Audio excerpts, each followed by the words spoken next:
Neville Goddard. Palestra. Um grande alquimista. Um enigma. Essa noite vou chamá-lo um enigma, porque toda mente criativa se levanta ao desafio de um enigma. Agora, um enigma é definido no dicionário como um objeto ou pessoa imperial. Aquilo que é difícil de entender. É também uma peneira para separar o joio do trigo, ou uma pergunta intrigante. Agora eu pergunto, quem é o maior? Quem é o maior dos grandes da terra, que nunca nasceu mortal, ou viveu? Como entendemos o termo? Neste mundo secular, eu poderia usar o plural e dizer eles, que nunca nasceram mortais.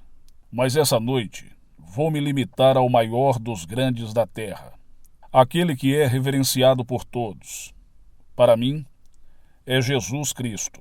Acho que você vai concordar comigo quando eu disser que não escolheu o ambiente em que se encontrava ao nascer, mas você rapidamente se adaptou a tudo o que encontrou aqui nessa seção de espaço: o tempo, os costumes, as salas de aula, a religião e a doutrina. Isso é verdade para todos no mundo.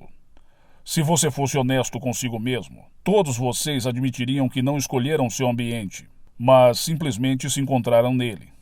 Deus Pai colocou-vos nessa idade em particular, porque é a mais adequada para o trabalho que Ele próprio está a fazer em vós.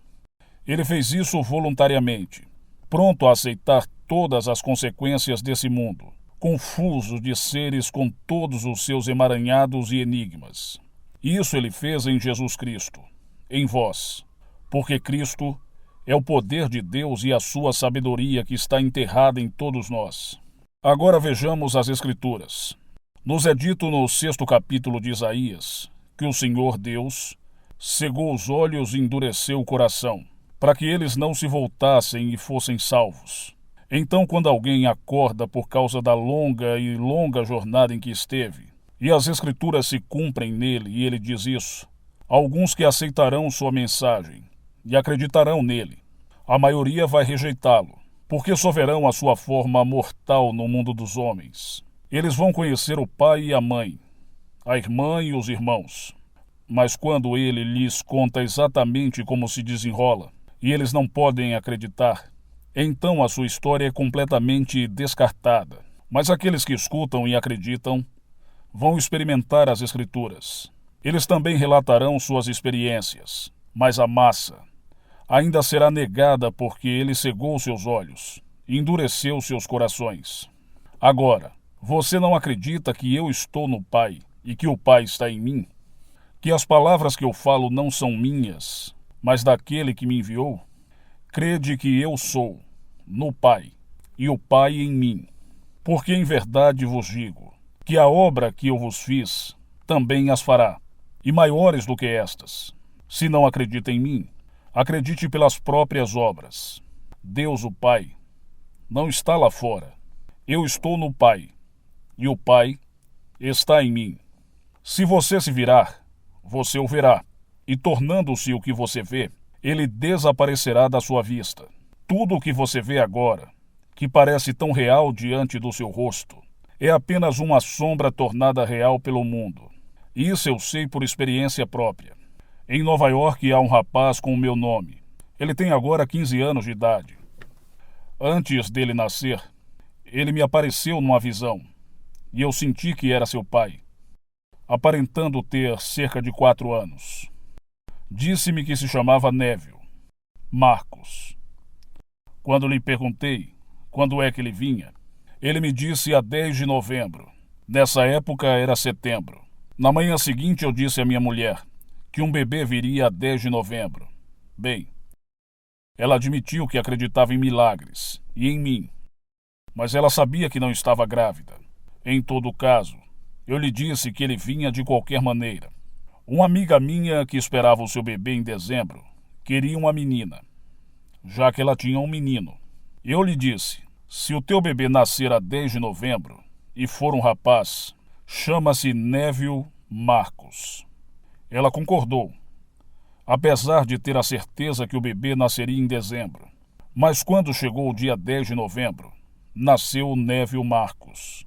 Há cerca de 5 anos, quando os visitava em Nova York, o rapazinho entrou e veio me encontrar e disse: "Sabe, Neville, eu sinto que se eu pudesse me virar, veria quem realmente sou. Eu sei que estou usando uma máscara e mal posso esperar para morrer, porque depois vou me virar e ver minha verdadeira identidade."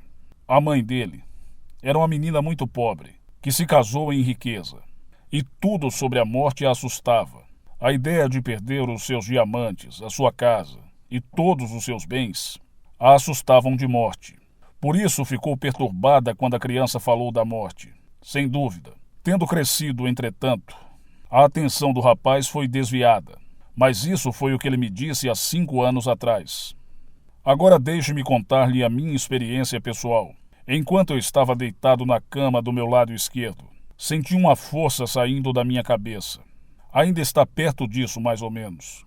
Uma força tão poderosa que eu queria me virar para ver quem a estava aplicando. Senti-me como uma pessoa, não uma força impessoal, mas alguém estava fazendo. Apesar do meu corpo estar tão vivo como está agora, a força na base do meu crânio era tão intensa que eu não conseguia me virar. Se eu tivesse me virado naquele dia, eu teria visto o ser que eu sou e desaparecido instantaneamente desse mundo. Então ele cegou seus olhos e endureceu seus corações, para que não vissem com seus olhos ou percebessem com seus corações, mas fossem convertidos e salvos. Estas mesmas palavras são usadas no sentido grego para o filho pródigo, que se entregou a si mesmo e saiu, lembrando seu pai. Ele se virou e foi para casa, para receber o grande manto, o anel, o bezerro e os sapatos para os seus pés. Tu e eu fomos propositadamente cegados pelo Pai em nós. Os nossos corações foram endurecidos pelo Pai em nós. Então as palavras são verdadeiras. E quando chegares ao fim, dirás: Pai, perdoa-lhes, porque eles não sabem o que fazem. Deus Pai usa os tiranos do mundo para outros fins que não os seus. Cada pessoa no mundo é apenas uma máscara que Deus Pai usa quando ele desempenha esse papel. O homem vê e julga a máscara, mas não vê quem a ocupa, porque seus olhos foram cegados e seu coração endurecido. Deus está a desempenhar todos os papéis com base no ambiente em que foi colocado, não por nossa própria escolha, pois foram submetidos à futilidade, não voluntariamente, mas pela vontade daquele que nos submeteu na esperança. E não podemos voltar atrás até que o seu propósito pré-determinado seja cumprido. É preciso ouvir e entender quando lhes é dito quem Cristo realmente é ou quem realmente o Pai é. Para eles, quem me vê, vê o Pai. Isso é um enigma, que não pode ser compreendido. Mas quando a soma de toda a experiência do homem se transforma em um jovem que o chama de Pai, o enigma se resolve. Davi é aquele que vos vê, e assim ele vê o Pai. No entanto, ele também, como o maior homem da terra, não nasceu mortal. Chamados Abraão, Isaque, Jacó e Jesus Cristo, você e eu, estamos vestidos com essas vestes mortais, dando vida ao seu drama, pois só o Pai é quem está a desempenhar todos os papéis, querendo levar consigo todas as consequências dessa terrível experiência. Em Cristo, Deus Pai pensa que Cristo é diferente daquele que o enviou. Mas aquele que me vê, vê aquele que me enviou, porque somos um. Tudo em mim me enviou para vestir esse manto de carne que você vê. Colocou-me numa pequena ilha de Barbados, em 1905, com muitos irmãos, num ambiente limitado e sem antecedentes sociais, intelectuais ou financeiros. Então, porque eu fui peneirado antes de 1905, peneirar era o enigma, separando os grãos do trigo. Não suportava o ambiente que me tinha apresentado e sentia a inquietação de um rapaz para continuar a minha pesquisa. O meu único castigo corporal, destacado nesse mundo, foi da Bíblia. Em resposta à pergunta do meu professor, eu disse: levanta da cama e anda. Quando ele pediu a minha Bíblia, e eu não podia mostrá-la a ele, foi-lhe permitido me bater. Fui espancado das nádegas aos pés por causa da Bíblia. Mas toda a minha vida tenho estado inquieto com a palavra de Deus. Sei por experiência que se um homem pudesse se virar, seus olhos não mais seriam cegos, nem seu coração endurecido, pois ele veria que ele e o próprio ser que o enviou ao mundo são um só. Tu e teu Pai são um só. Você veria o Filho de Deus único, como um ser radiante, o único Deus, e você se veria como realmente é. Agora, somos ensinados que todos os que são batizados em Cristo se revestiram de Cristo, e todos são um em Jesus Cristo. Isso é verdade, porque quando conhece, você é batizado. Aquele que amor infinito te enviou para esse mundo de horror, onde as pessoas matam, assassinam, violam, mutilam e mutilam. E quando você tiver experimentado tudo, você se virará e tudo vai ser perdoado. Então você voltará ao seu eterno lar, mais brilhante, porque você criou o que você veste. Tens de ser perfeito, porque o teu Pai no céu é perfeito. No momento em que você se transforma, você é perfeito, pois você é o Pai, vestidos em seu corpo de perfeição. Os cegos veem, os surdos ouvem, os mudos gritam de alegria, pois tudo o que você vê é perfeito. Eu sei disso, pois esse é o fim da minha jornada. Por isso digo-vos, tomem coragem. Não importa o que você tenha passado, o que você ainda pode passar, ou o que você está passando agora. Um dia você será batizado em Jesus Cristo. Você vai se virar e vai vê-lo. Você será incorporado ao seu ser. Ser batizado significa ser completamente coberto de líquido. Isso não significa água, porque o Messias é Cristo, e o Messias é placenta, alguém que é ungido com óleo. O que o Papa está fazendo aqui não tem nada a ver com isso. Há um fluido vivo, água viva, através da qual você quebra para se fundir, assim como uma gota d'água se funde com o oceano. No entanto, a sua identidade ou individualidade nunca se perde. Todos são um, e todos serão batizados nele. Todos vestirão o Senhor, o que significa simplesmente viver como, passar para a vestimenta e fluir com ela. As últimas palavras de Cristo no livro de Lucas são: permanecei na cidade até que sejais impregnados do poder do alto. Poder é Cristo, sabedoria é Cristo, e imbuir-se é vestir-se.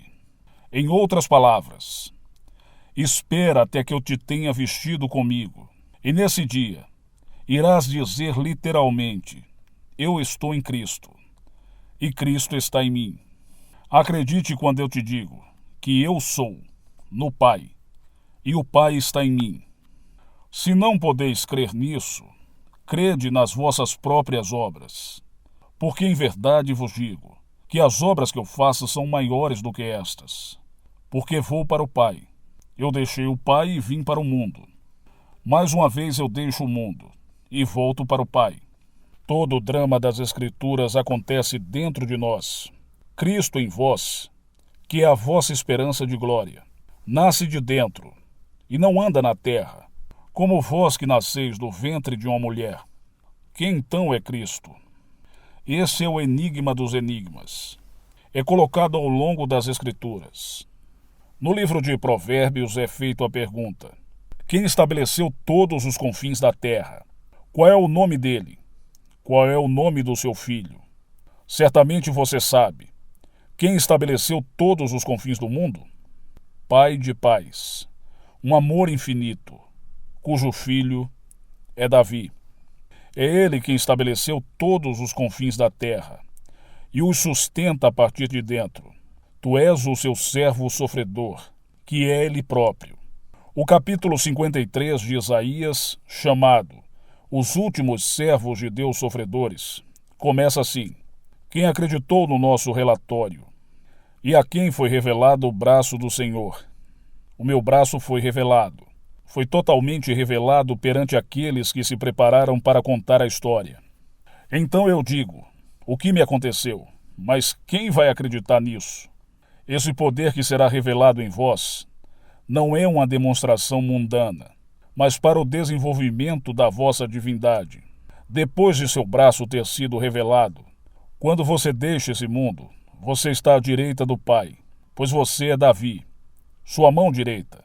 Deus Pai se desdobra em você, pois não há outro senão Deus. Não Deus e você, só Deus. Descobrirei a diversidade na unidade, assim como a unidade na diversidade. Porque, ouve, ó Israel, o Senhor nosso Deus é um só Senhor. Aqui está a unidade composta, uma composta de outras. Diversidade na unidade, assim como na unidade, eu sou. Na morte, diversidade.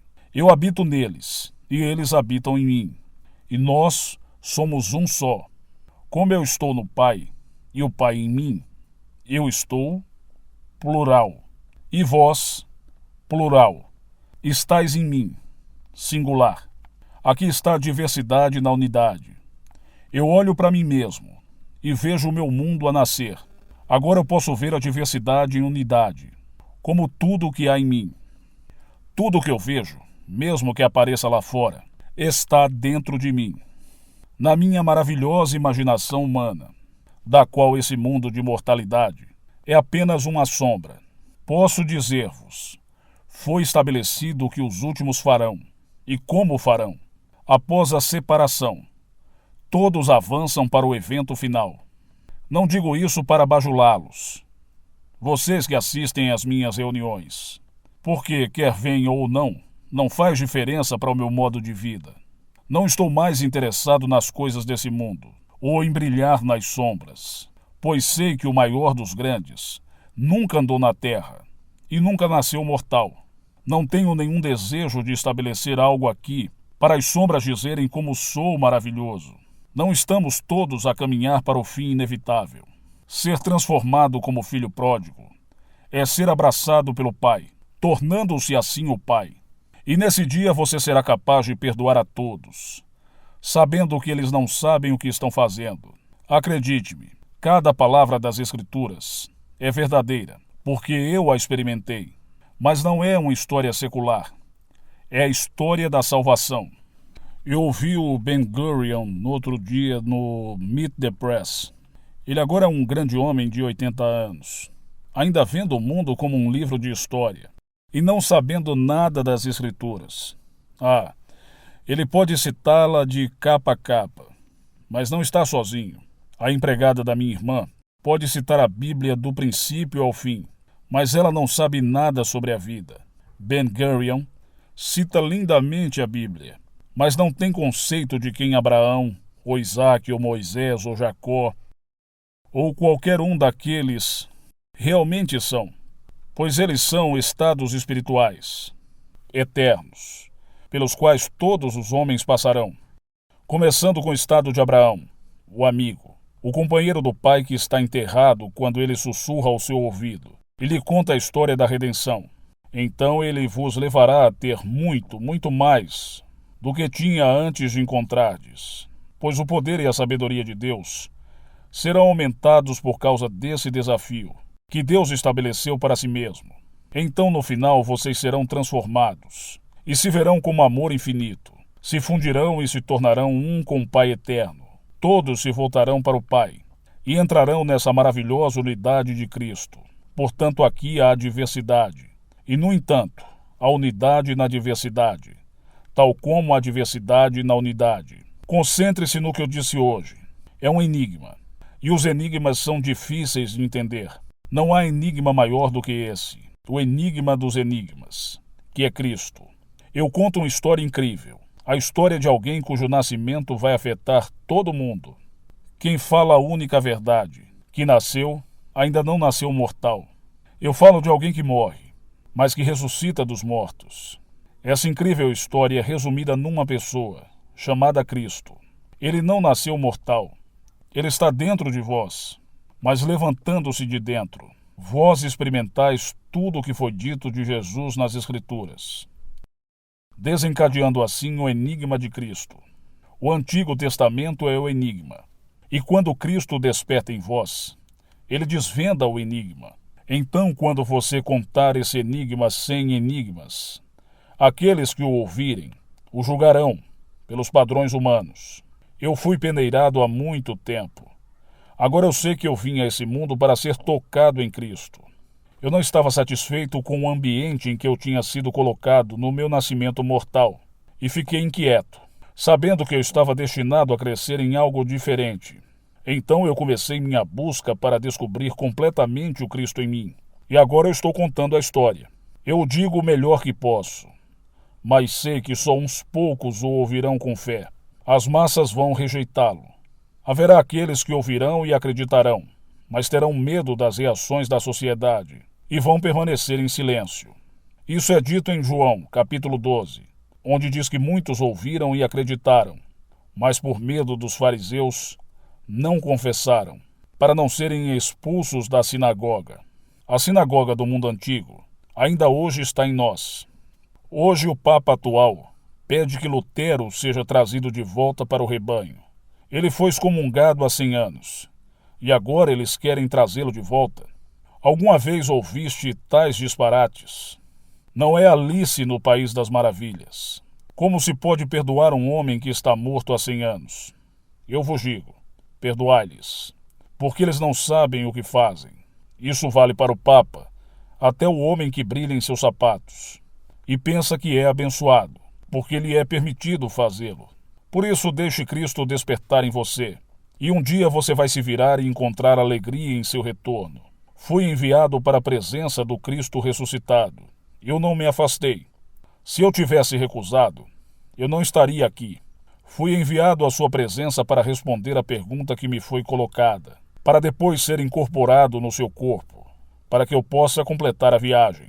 A qualquer momento, entre agora e minha partida desse mundo, eu poderia me virar e, quando o fizer, você vai ler o obituário de Neville. A minha viagem está no fim.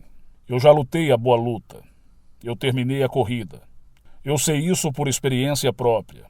Essa noite eu espero ter conseguido decifrar o enigma, porque o maior enigma do mundo está em Jesus Cristo, aquele que é a vossa maravilhosa imaginação humana.